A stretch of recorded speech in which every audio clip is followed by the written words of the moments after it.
enough to make you almost tremble with excitement when you hear all the intimate details from an animal charmer and realized with what thrilling eagerness and anxiety the whole busy underworld was working.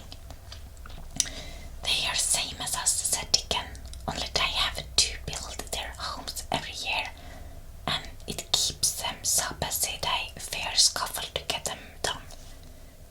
The most absorbing thing, however, was the preparation to be made before Colin could be transported with sufficient secrecy to the garden.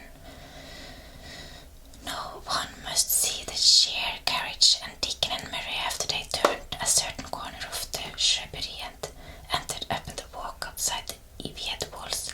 As each day passed, Colin had become more and more fixed in his feeling that the mystery surrounding the garden was one of its greatest charms. Nothing must spoil that. No one must ever suspect that they had a secret. People must think that he was simply going out with Mary and Dickon because he liked them and did not object to their looking at him. They had long and quite delightful talks about their route. They would go up to this path and down that one and cross the other and go round among the fountain flower beds as if they were looking at the bedding out plants. The head gardener, Mr. Roach, had been having arranged that would seem such a rational thing to do that no one would think it all mysterious. They would turn into the shrubbery walks and lose themselves until they came to the long walls. It was almost as serious and elaborately thought out as the plans of march made by great generals in time of war. Rumors of the new and curious thing which were occurring in the invalids' apartments had of course filtered through the servants' hall into the stable yards and out among the gardeners, but notwithstanding this, Mr. Roach was startled one day when he received orders from Master Colin's room to the effect that he must report himself in the apartment no outsider had ever seen, as the invalid himself desired to speak to him. Well, he said to himself as he hurriedly changed his coat, what to do now? His Royal Highness, that wasn't to be looked at calling up a man he's never set eyes on. Mr. Roach was not without curiosity. He had never caught even a glimpse of the boy and had heard a dozen exaggerated stories about him, uncanny looks and ways and his insane tempers.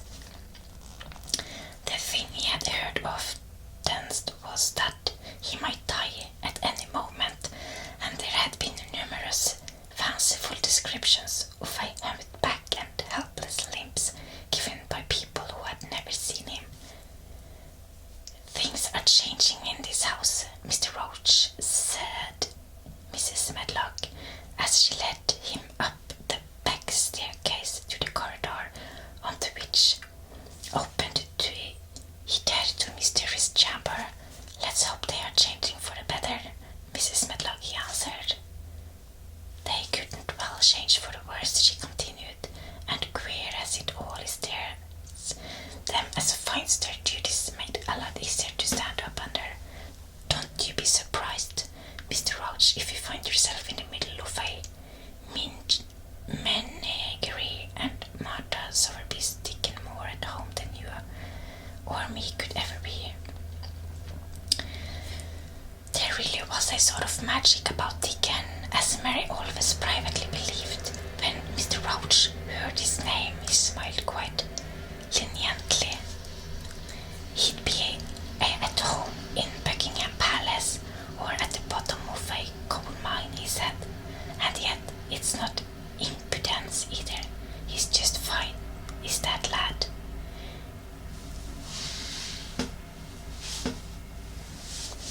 It was perhaps well he had been prepared, or he might have been startled when the bedroom door was large crow which seemed quite at home perched on the high back of a carven chair announced the entrance of a visitor by saying "Caw, caw" quite loudly.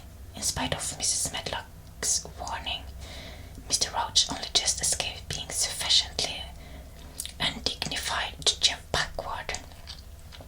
The young Raya was neither in bed nor on his sofa. He was sitting in an armchair, and a young lamb was standing by his shaking its tail in feeding lamps fashioned as Dickon knelt, giving it milk from its bottle. A squirrel was perched on Dickon's bent back, attentively nibbling a nut.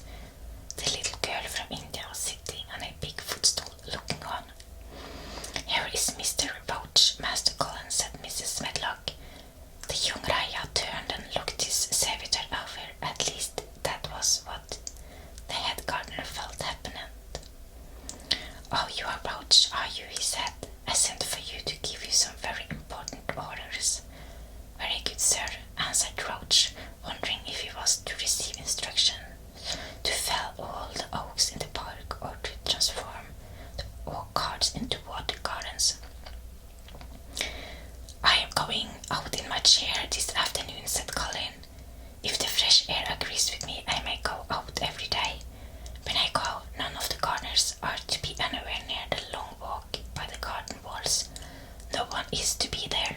I shall go out about 2 o'clock, and everyone must keep away until I send word that they may go back to their work." "Very good, sir," replied Mr. Roach, most relieved to hear that the oaks might remain and that the orchards were safe. "Mary," said Colin, turning to her, "what is that thing you say in India when you have finished talking and want people to go?" "You say you have my permission to go," answered Mary. The Raya waved his hand. "You have my permission to go, Roach," he said, "but remember this is very important." "Caw, caw," remarked the crow hoarsely but not impolitely. "Very good, sir. Thank you, sir," said Mr. Roach, and Mrs. Medlock took him out of the room. Outside in the corridor, being a rather good-natured man, he smiled until he almost laughed. "My word," he said, "he's got a fine lordly way with him, hasn't he? You think he was a whole royal family rolled into one, prince consort and all." Protested Mrs. Medlock. "We've had to let him trample all over every one of us ever since he had feet, and I think that's what folks was born for." "Perhaps he'll grow out of it if he lives," suggested Mr. Roach. "Well, there's one thing pretty sure," said Mrs. Medlock. "If he does live, and that India child stays here, I'll warrant she teaches him that the whole orange does not belong to him, as Susan Sowerby says, and he'll be likely to find out the size of his own quarter." Inside the room, Colin was leaning back on his cushions. "It's all safe now," he said, "and this afternoon I shall see it. This afternoon I shall be in it." Dickon went back to the garden with his creatures, and Mary stayed with Colin. She did not think he looked tired, but he was very quiet before till lunch came, and he was quiet while they were eating it. She wondered why and asked him about it. "What big eyes you got, Colin," she said. "When you are thinking, they get as big as saucers. What are you thinking about now?" I can't help thinking about what it will look like," he answered. "The garden?" asked Mary. "The springtime," he said. "I was thinking that I've really never seen it before. I seriously even went out, and when I did go, I never looked at it. I didn't even think about it. I never saw it in India because there wasn't any," said Mary. Shut in and morbid as his life had been, Colin had more imagination than she had, and at least he had spent a good deal of time looking at wonderful books and pictures. That morning when you ran in and said, it's come, you made me feel quite queer. It sounded as if things were coming with a great procession and big burst and wafts of music. I have a picture like it in one of my books. Crowds of lovely people and children with garlands and branches with blossoms on them,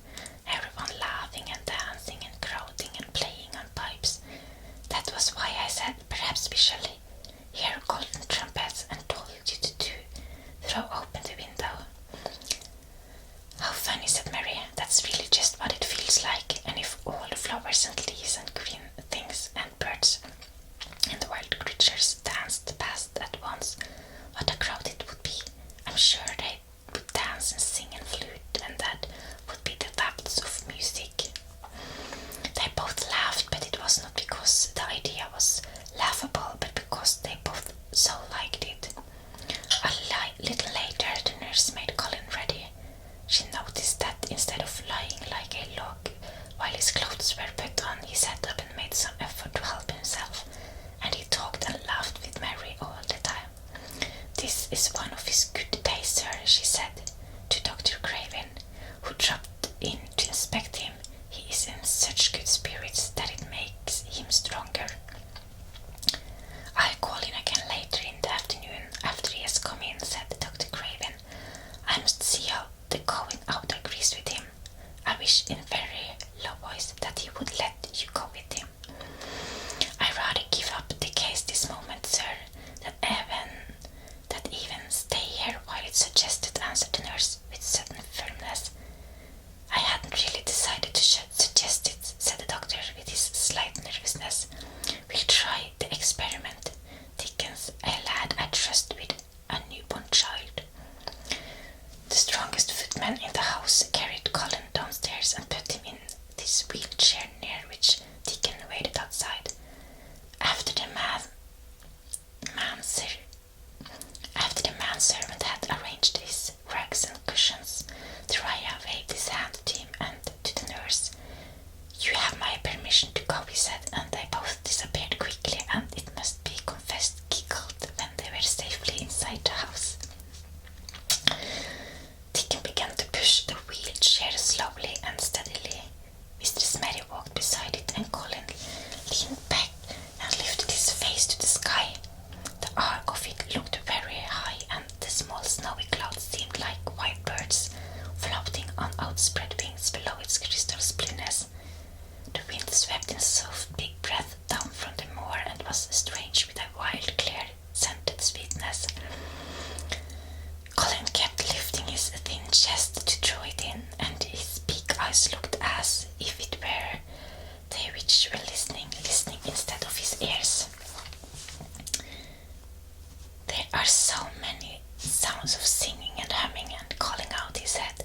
What is that scent the puffs of wind bring? It's gorse on the moor that's opening out, answered Dickon. The bees are at it wonderful today. Not a human creature was to be caught sight of in the paths they took.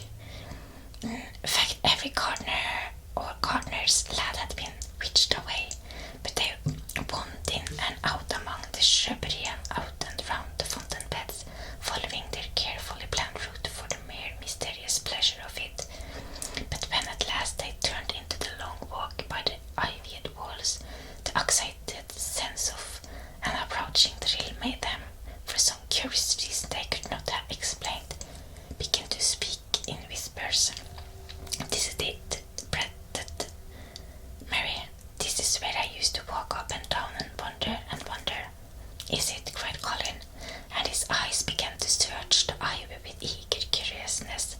But I can see nothing, he whispered. There is no door. That's what I thought, said Mary. Then there was a lovely, breathless silence, and the chair wheeled on. That is the garden where Benwether's staff works, said Mary. Is it? Said Colin. A few yards more, and Mary whispered again. This is where the robin flew over the wall, she said. Is it? Cried Colin. Oh, I wish she'd come again.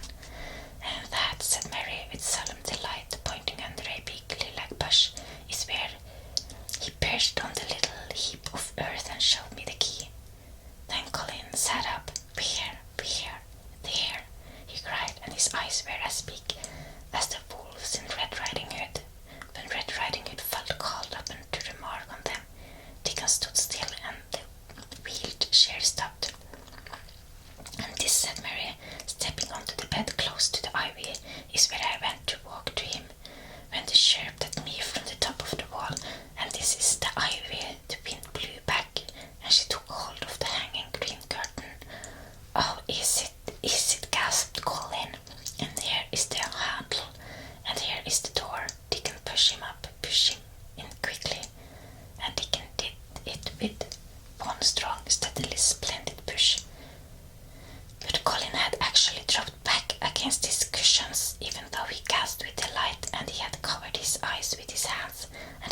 there shutting out everything until they were inside, and the chair stopped as if by magic and the door was closed.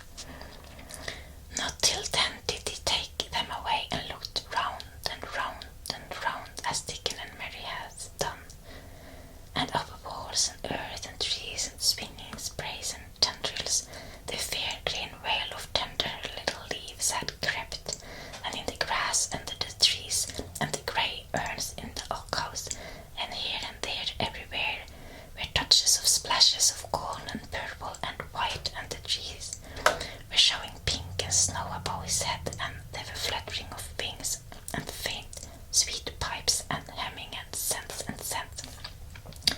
And the sun fell warm upon his face like a hand with a lovely touch, and in wonder Mary and Dickon stood and stared at him. He looked so strange and different because a pink glow of colour had actually crept all over him, ivory face and neck and hands and all.